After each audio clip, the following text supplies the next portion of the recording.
My nephew's girlfriend is the most disgusting human being on earth. I can't take it anymore. I have felt the need to share my disgust for quite some time, but have not had an audience with whom I can comfortably express my displeasure at this experience. I am a highish earner, but the rest of my family are a bunch of white trash rednecks. I say that with all the love in the world for white trash rednecks. They are good people, but, let's face it, most of them don't have a lot of financial prowess.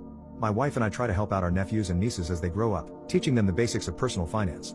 We try to provide a launching pad into adulthood so they can move away from their parents. One of said nephews is a burgeoning neckbeard. We tried hard to steer him to a different path and allowed him to move in with us and put him to work. Part of what we initially had to teach him was personal hygiene. It took about a month, but we finally got him showering regularly, grooming himself properly, brushing his teeth and all that good stuff. As soon as he took to personal hygiene, girls started noticing him. He actually is a decent looking lad when he's not covered with grime. But the years of being a literal teenage dirtbag took a toll on his self-esteem and made him very socially awkward. As a 20-year-old, he can only talk about stuff like the esoteric Star Wars canon, Marvel comic books, and D&D. He struck out with some nice girls because of his utter lack of social skills, but on his fourth attempt he struck gold, as he saw it. She was pretty enough. She shared his passion for useless fandom knowledge, and liked to pretend she was a cat. She was also morbidly obese. Nephew is a wiry, skinny kid, so they made quite a pair. She started spending more and more time at my house. Then, I started to notice the smell. I was quite sure it's because she can't properly wash herself, and I had some sympathy for that, but, you can only deal with so much. So after a bit, we had a talk with my nephew about making sure she showered before she came over. It was a little embarrassing, but necessary.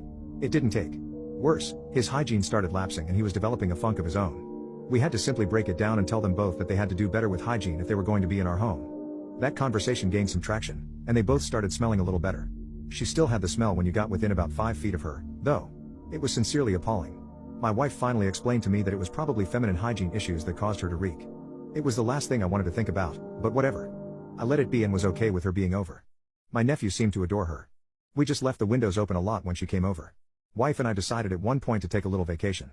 We gave my nephew a list of things to take care of as house sitters while we were gone. We begged him to make sure he took care of himself and cleaned up the place as he made messes. He swore he was on it. We trusted him to take care of our home and animals while we were gone. A week and a half later, we returned. We returned to chaos. The animals had lost weight. Dishes were piled up. Then there was the smell. It was strong. I was pissed off, as was my wife. We called out for nephew, but no answer. I could hear his music playing in his room. I knocked. I knocked again and called out for him. I opened the door. I shouldn't have opened that door.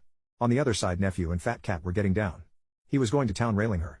She was wearing kitty ears, and her legs were flailing in the air offbeat to Wine Rose Diggy Diggy Hole blaring from his 1980s stereo setup. Her flab was splashing about in waves. I stood in mute shock and horror for what seemed like forever.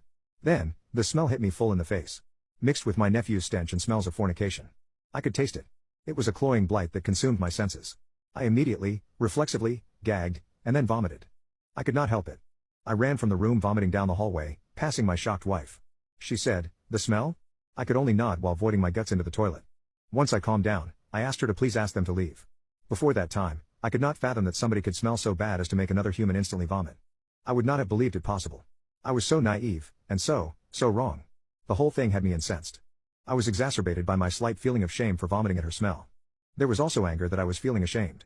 The upbraiding of our nephew for the condition of the house spilled into a conversation that nobody should allow their hygiene to deteriorate to the point that it causes other people to gag.